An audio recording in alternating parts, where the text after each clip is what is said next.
Is this thing on? Welcome back to Big Mouth, and fancy seeing you here in June. I'm very welcome, my friends, and especially my enemies. Come in, sit down, no touching. I don't do the touching. If you're feeling charitable, please smash the subscribe button and the like button, and please do follow me on Twitter at Movies TV Man. So I've just done a video with a negative article from Vanity Fair calling us all toxic, making very, very big claims that they can't even prove about us. So I went through all that. It's either uploaded or you'll be seeing it very, very soon. But I found a positive article. I didn't find one. I wasn't looking for one. I was going up Twitter. And so they're talking about a good, positive future for the DCEU, thanks to Zack Snyder's Justice League finally being streamed on HBO Max next year. So this gives this a read, and this is by Jack Shepard, and this is from Total Film. How the Justice League Snyder Cut could change the DCEU forever. Zack Snyder's Justice League is coming. The fabled extended cut of Justice League, which we should remember was not a particularly thrilling movie, has been confirmed as a real... let's start again. Zack Snyder's Justice League is coming. The fabled extended cut of Justice League, which we should remember was not a particularly thrilling movie. Fair enough, I thought you were trying to say something else then. Has been confirmed as real and coming to HBO Max next year. While that news is exciting to Snyder fans the world over, there's another reason to be invested in the release. It could shape the very foundations of the DC Extended Universe. The Marvel rival had been struggling for some time when Justice League reached cinemas in 2017. Batman v Superman and Suicide Squad may have scored hundreds of millions at the box office, yet they struggled with critics. Do you know what? I'm fine with struggling with critics. It's the fans and their reaction that's the most important thing to me. And though Wonder Woman tried to save the day, which she did, I think Wonder Woman's an amazing film, one of the best films ever. The damage had been done. No one was particularly excited about seeing Ben Affleck's Batman teaming up with Henry Cavill's Superman because the setup had been so tedious. No, brilliant movies, you're wrong there, but let's keep up. Yet the DCEU recovered. Aquaman may have been slightly ludicrous underwater adventure, but Jason Momoa's charisma pulled us through.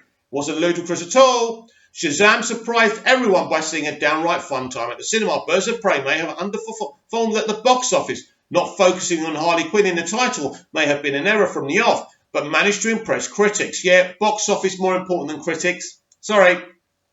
And basically that film may have pleased critics, but it didn't please the box office. It's about making money. It's about the fans who make the film's money. This is what you people don't get. Joker was a phenomenal success, yet remains adjacent to the DCEU as a one-shot. In other words, it's not part of the DCEU, which he could have said a lot easier. Anyway. The general public has, it seems, forgiven a few of the DCEU's early missteps, much like we chose to forget about the Incredible Hulk. No, the Incredible Hulk, idiot, sorry, got to say that, come across toxic now, but never mind. If the label's there, I might as well just put it on my forehead. The Incredible Hulk is an amazing, get my words out, an amazing Marvel movie. It's a brilliant movie, The Incredible Hulk, and it's better than what we've seen from Kevin Feige since. End of story. What a shame he drove poor Ed Norton off that picture and off the rest of the MCU, because he was a great Bruce Banner, and that version is awesome. Anyway, so where are we? So, blah, blah, blah. We're ready for another slate of DC movies that jolt new life into the series, and perhaps the Snyder Cut is the perfect place to start. But what you've got to understand, my friend, Justice League will have the same tone and the same pacing as BVS. It's going to be character-driven. There'll be action. There's great stuff. But this is a proper film about proper characters. And seeing you didn't like BVS, I kind of suspect you're not going to like Justice League. Now, that's not Zack's problem or our problem, but your own problem, because you don't have the concentration to watch proper, deep storytelling. We know a few things about Zack Snyder's Justice League. The extended edition will be around 4 hours long and could be released as a 6-episode miniseries. Warner Bros. Is rumoured to be spending $20 to $30 million to bring the director's vision to reality. Snyder has also posted images of black-suited Superman on social media before, and previously confirmed rumours that Harry Lennox, General Swanwick, was intended to be Martian Manhunter. How Joss Whedon, who finished the theatrical version of Justice League after taking over from Snyder, who stepped aside for personal reasons, that's not true, currently feels about the situation is unknown, though the Snyder Cut will no doubt feature fewer quips than Whedon's cut, and it doesn't really matter how Whedon feels. Sorry, Joss, it doesn't. You took 30 pieces of silver to get your Batwoman film, your Batgirl film, sorry, got confused there. Just as bad as Justice League, by the way, the live-action version on the CW. But, you know, you took your 30 pieces of silver. They turned sour. They didn't turn to gold. They turned to bronze. Game over. Who cares how you feel? With that in mind, we can surmise that Zack Snyder's Justice League will be very different to the one we've already seen. Snyder also has a knack for releasing superior extended cuts. Both Watchmen and Batman v Superman were improved in their re-releases. And seeing as Warner Brothers executives have seen a form of the Snyder Cut and promised vast sums of money for rejigging the whole thing, the new version of Justice League promises to be bearable, if not actually good. Bearable, but not actually good. Really? That's all you're giving it? Really?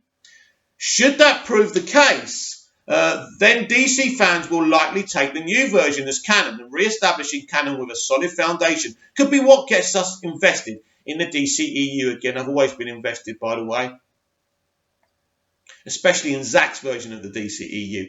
There are also a few other things to consider. If Justice League proves a success for HBO Max, and there's almost no doubt it will, then the streaming service could also act as the future for the DCEU. And they're missing out a bit. Yes, there'll be a side of the DCEU on HBO Max, but there'll be another side theatrically. Do you understand? Not getting it. Anyway.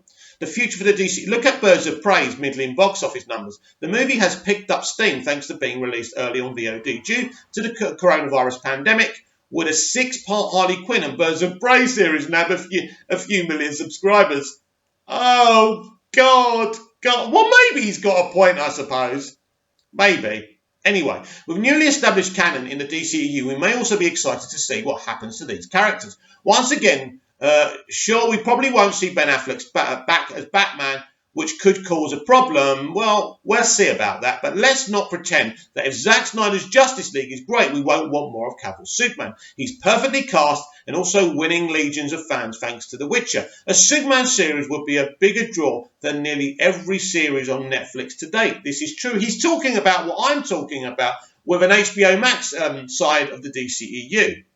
Even if they can't score the big hitters, HBO Max could do worse than bringing back Joe Manganiello as Deathstroke and using Gareth Evans' already scripted ideas for a series. Again, that's a great idea. I like that idea. There's so much room for exploration. Of course, this would be Warner Brothers and DC playing catch-up. Marvel already has a host of miniseries coming to Disney+. Yeah, WandaVision. Can't wait. Each one promising to be weirder than the last. The likes of Falcon and the Winter Soldier, WandaVision, and Loki also have the added bonus of tying directly into the tentpole movies that no one has any ambivalence about. If it's linked to the MCU, we'll see it. The DCEU needs to do a lot to become a Marvel killer. And perhaps against the odds, Zack Snyder's Justice League will help the DCEU find its footing. I agree. I think that's what's going to happen. Not a bad article. I didn't like the put-downs and cussing of Batman v Superman. But listen, everyone's entitled to their opinions, and I'm sorry for calling you an idiot. Very defensive. You could call that toxic, but that's the way it is. I did like what he hinted about, a potential Deathstroke, streaming series on HBO Max starring Joe Manganiello. These are all very good ideas. And this, my friends, is exactly what I'm talking about. And I know I keep on saying it, but it's important we all understand. HBO Max, DCEU, cinematic DCEU, each side doing their own things. This is the kind of thing that's going to work. And Ann Sarnoff has got great experience at making streaming platforms successful. BritBox US, BritBox America, not the UK one, the American one, became a big hit in the States because of Ann Sarnoff. This is why they're doing it. They have a plan. They have this plan. And you know what? It's extremely exciting for us, the DCEU Snyder fans, but I'm also a DC fan and a DC cinematic fan as well. Everybody wins. This is a great idea, and it means there are some very, very exciting times ahead.